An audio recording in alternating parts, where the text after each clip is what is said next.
There is a thorn. It looks so old. In truth, you'd find it hard to say how it could ever have been young. It looks so old and gray, not higher than a 2 years child. It stands erect, this aged thorn. No leaves it has, no prickly points. It is a mass of knotted joints. A wretched thing forlorn. It stands erect and like a stone, with lichens. Is it overgrown like rock or stone? It is o'ergrown with lichens to the very top, and hung with heavy tufts of moss, a melancholy crop. Up from the earth these mosses creep, and this poor thorn, they clasp it round so close you'd say that they are bent with plain and manifest intent to drag it to the ground. And all have joined in one endeavor to bury this poor thorn forever. High on a mountain's highest ridge, where off the stormy winter gale cuts like a scythe, while through the clouds it sweeps from vale to vale, not 5 yards from the mountain path. This thorn you on your left espy, and to the left 3 yards beyond you see a little muddy pond.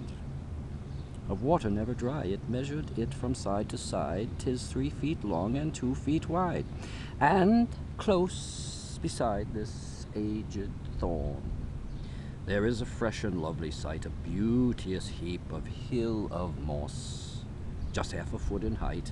All lovely colors there you see, all colors that were ever seen, and mossy networks too is there, as if by hand of lady fair the work had woven been, and cups, the darlings of the eye, so deep in their vermilion dye.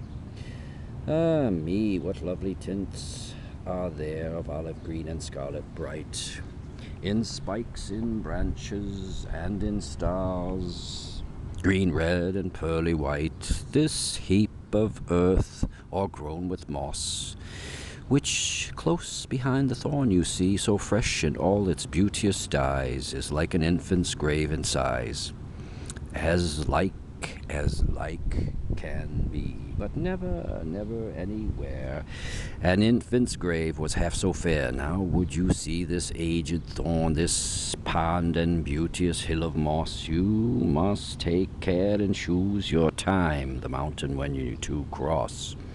For off there sits between the heap, that's like an infant's grave in size, and that same pond of which I spoke, a woman in a scarlet cloak, and to herself she cries, oh misery, oh woe is me, oh misery.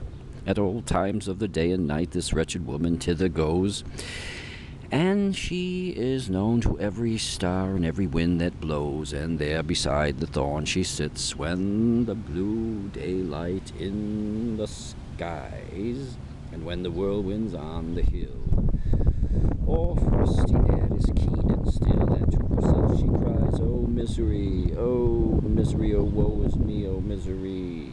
Now wherefore thus by day and night, in rain, in tempest, and in snow, thus to the dreary mountain top does this poor woman go? And why sits she beside the thorn when the blue daylight's in the sky, and when the whirlwinds on the hill, or frosty air is keen and still? And wherefore does she cry? Oh wherefore, tell me why does she repent this doleful cry? I cannot tell, I wish I knew, for the true reasons no one knows. But would you gladly view the spot to which she goes, the heap that like an infant's grave, the pond and thorn, so old and gray, pass by her door, 'tis seldom shut, and if you see her in her hut, then to the spot away. I have never heard of such as dare approach the spot when she is there.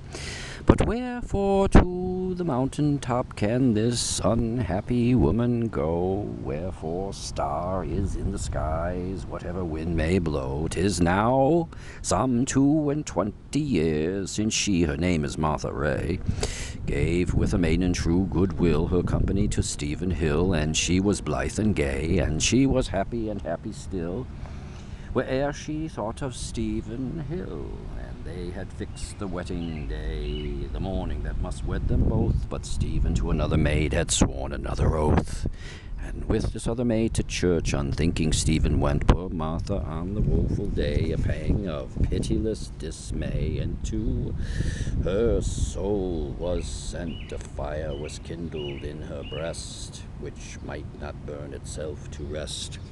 They say 6 full months after this while, yet the summer leaves were green, she to the mountain top would go. And there was often seen, 'tis said, a child was in her womb, as now to any eye was plain. She was with child, and she was mad, yet often was she sober sad from her exceeding pain. Oh me, 10,000 times I'd rather that he had died, that cruel father. Sad case for such a brain to hold communion with a stirring child. Sad case, as you may think, for one who had a brain so wild. Last Christmas when we talked of this, old Father Simpson did maintain that in her womb the infant wrought about its mother's heart, and brought her senses back again. And when at last her time drew near, her looks were calm, her senses clear.